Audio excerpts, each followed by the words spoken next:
13 years is a lifetime in the world of professional tennis. To put that into perspective, 13 years ago, the landscape of the WTA was entirely different, dominated by names that have since transitioned into legend. But today, we are witnessing a bridge being built between that golden era and the modern game, and the architect of that bridge is none other than Jessica Pegula. If you've been following the Charleston Open, you know that what we just witnessed wasn't just another trophy ceremony. It was the conclusion of a grueling, physical, and emotional marathon that ended with Pegula etching her name right next to the greatest to ever pick up a racket, Serena Williams. Welcome back to Tennis Desk, where today we are diving deep into a performance that defined the word resilience. For over a decade, a specific milestone at the credit-won Charleston Open stood untouched. Since 2013, no woman had been able to successfully defend their title on these green clay courts. Not in the era of power hitters, not during the rise of the new teenagers, and not amidst the chaotic shifts in the rankings. That was until Jessica Pegula decided to make Charleston her personal fortress. But if you think this was an easy stroll to a trophy, you haven't been paying attention to the stats.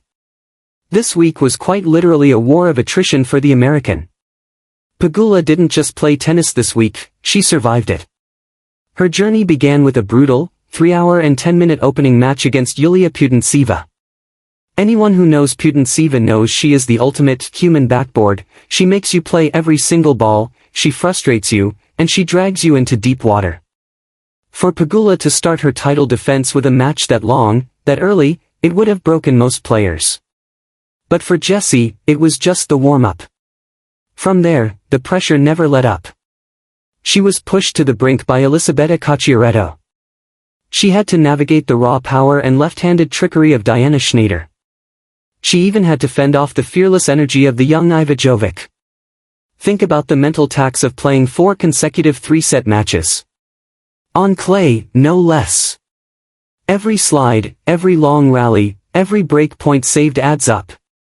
By the time the final came around, Pegula had already spent over 11 hours on the singles court alone.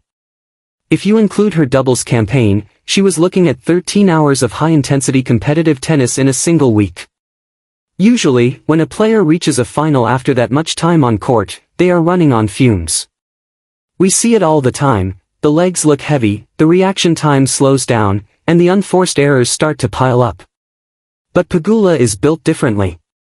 When she stepped onto the court to face Yulia Starodetseva in the final, she looked like she had just arrived fresh for the tournament. In a display of pure tactical brilliance and physical defiance, she dismantled the first-time finalist 6-2 in just 82 minutes. It was her shortest match of the week, saved for the most important moment. With that final overhead, the drought was over.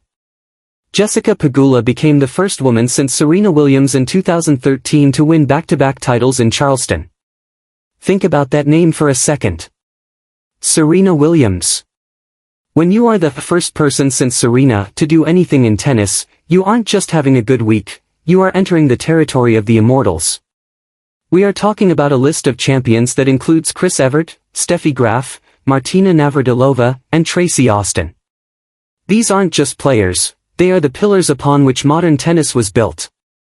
What I love most about Pegula is her reaction to this. In a world of choreographed celebrations and PR-trained answers, her post-match press conference was refreshingly human. She admitted to looking at the winner's board just to see who else had achieved the repeat. Seeing her name alongside Evert, who won it 4 times in a row, she laughed it off with her trademark humility, saying she wasn't sure she could match that, but just being in the conversation was enough. There's something so grounding about the world number 5 being genuinely starstruck by her own statistics. But let's look at the why behind this success.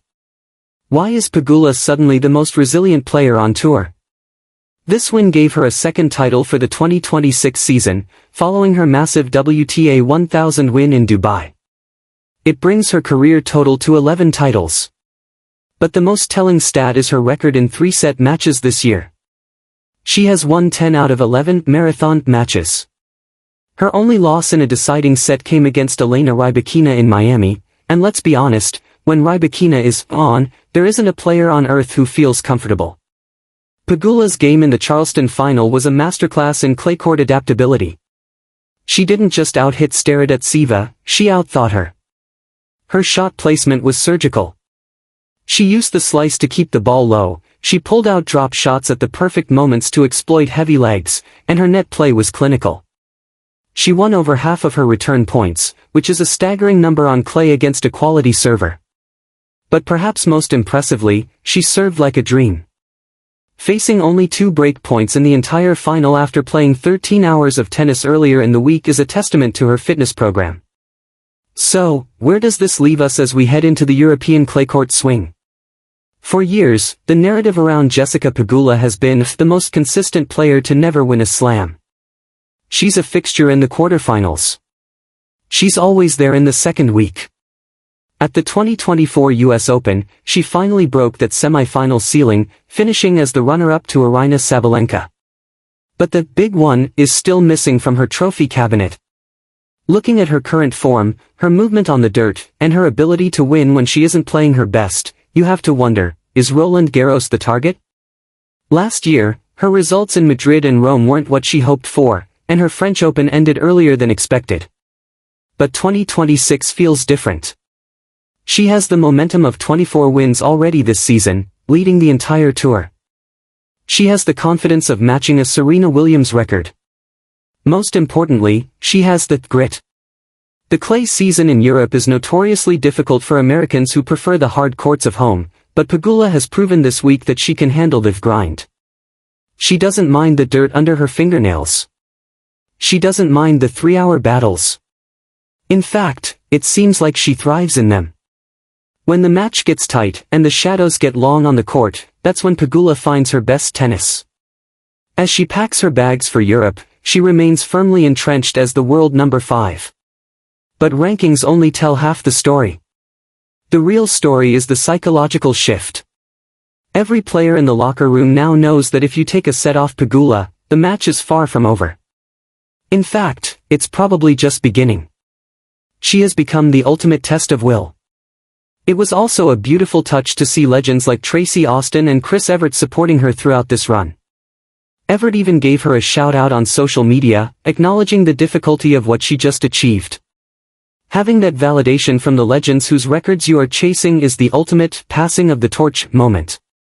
As fans, we often get caught up in the flashy power of players like Sabalenka or the effortless movement of Iga Swiatek.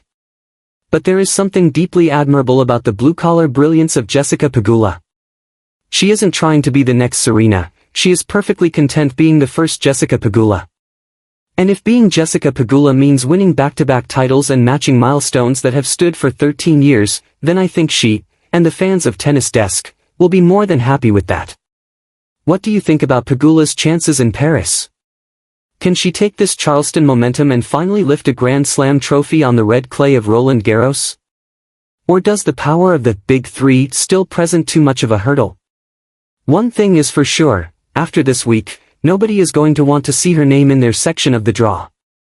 Before we wrap up, I want to hear from you. Pegula now has 11 titles and leads the tour in wins this year.